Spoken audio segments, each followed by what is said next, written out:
Good morning. We are with Dr. Andrei Gheata. He is coming to the Center for Computer Research here in Mexico for a specific event, which is the CORE 2018. We're very thankful for your presence here, and well, first of all, welcome to Mexico. I hope you're liking the environment here. Absolutely. Yes. And I hope you like our center. And please let us know a little bit about yourself. What is your background? What did you study? Well, I'm a physicist at, this formation. I started as a physicist in the University of Bucharest. I finished there my master thesis, and then I started working in an institute which was called Institute of Space Sciences. So I was very much interested in, this problem of physics, which are related to interactions and fundamental properties of matter. Mm-hmm. And then I moved to CERN early 2001. I've completed my PhD thesis in heavy ion physics. Basically, the topics was strangeness enhancement as a signature of quark gluon plasma. Wow. In heavy ions. And but then fast I moved to different area of research, which is basically simulation and modeling related to high energy physics. Okay. So I was working in the Alice experiment, trying to improve the simulation framework. I worked in geometry modeling and all areas which were attached to simulation. And now, since a few years, I'm working in the software group, which is providing support at CERN for the experiments. It's more like the general framework, because there is a framework developed by the experiments themselves, but there is a part of the software which has some commonalities for all, and we are providing support for that. And I'm in the simulation group in this software support group.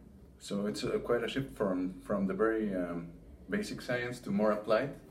And I wonder if you are more there like an advisor telling the programmers, hey, you should do this, or we should move the simulation this way, or you are hands-on working on something?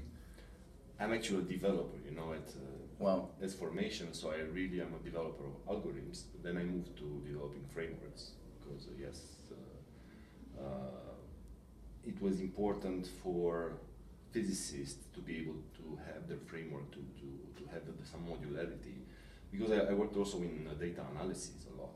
When I was in Alice experiment, I was developing a framework which is now used by the physicists in order to plug their analysis modules in a sort of a framework in order to have organized analysis. So yes, I'm both algorithm developer and framework developer. Okay, good. And do you know of any interesting experiments that your framework or your software has been used on to obtain some results that have been published to the world or something like that? Well, what we try to solve some very challenging problems related to the upgrades that we are following up at CERN in order to follow up the increase of luminosity provided by the LHC accelerator. So there are, of course, upgrades in the experiments themselves, like technology upgrades. We want to try to make more performant detectors in order to deal with this increased number of collisions that we are trying to register.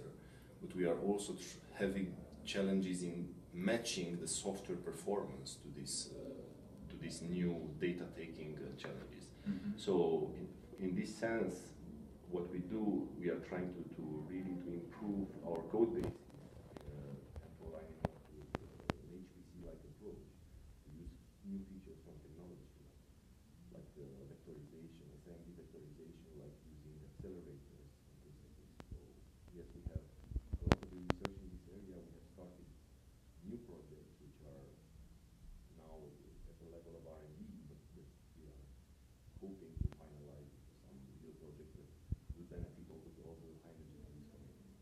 Okay, so for example, I imagine that you have to manage huge amounts of data. How many collisions do we have, for example, in how do you handle this? A day of experiments, a minute of experiments?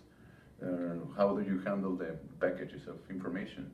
So there is a lot of information which is coming from our detectors. So basically, we have collisions coming with a very, very high rate, like 30 megahertz. Okay. Proton-proton collisions that produce be something like a few megabytes. You can imagine that the amount of data, there is first a level of raw data that is coming directly from the detectors, and we cannot even afford to store the data to post-process it. So we have to have a preliminary processing, which is done by the online system, in order to reduce this amount of data to only those events which are interesting from the point of view of the physics. So we have some trigger systems which are doing this job.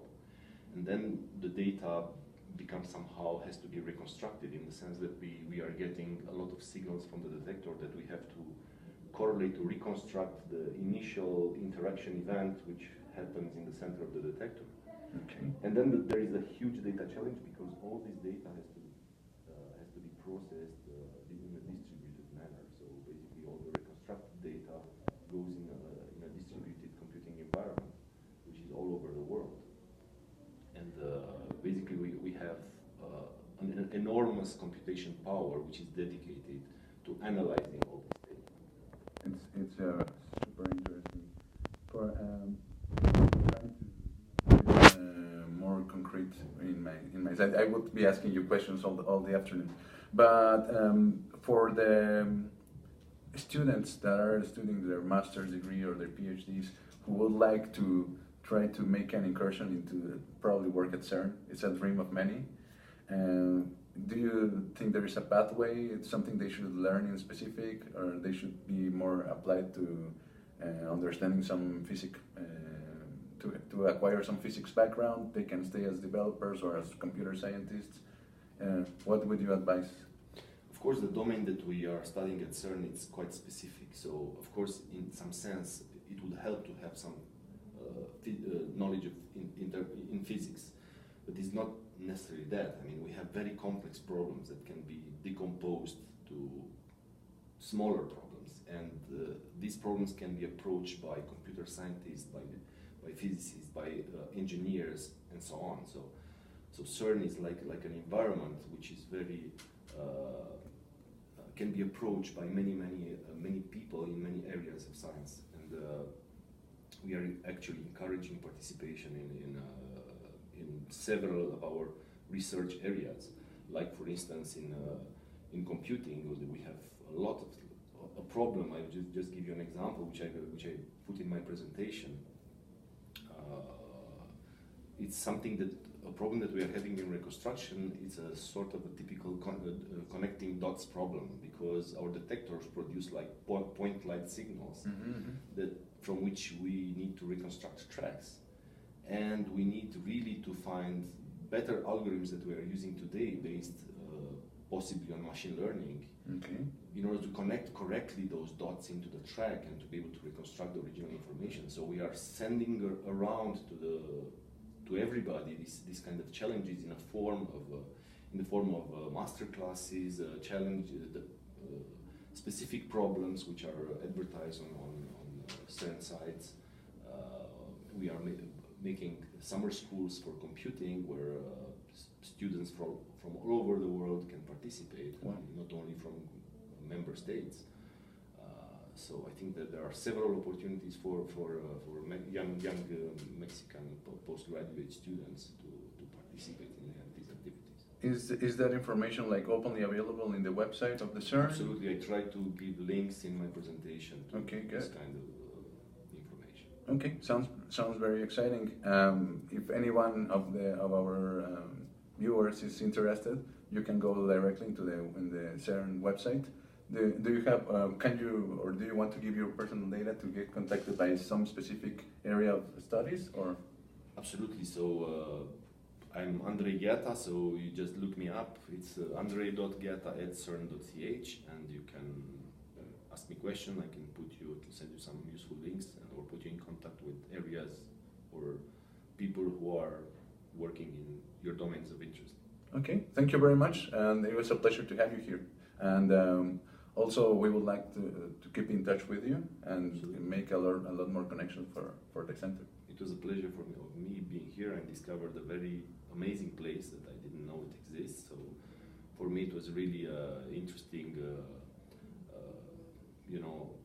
combination of sciences together in an environment which is very putting together professors and students, and it makes a very creative place. Thank you very much for all your your insights and your information, and for being here. Thank you very much. Thank you very much.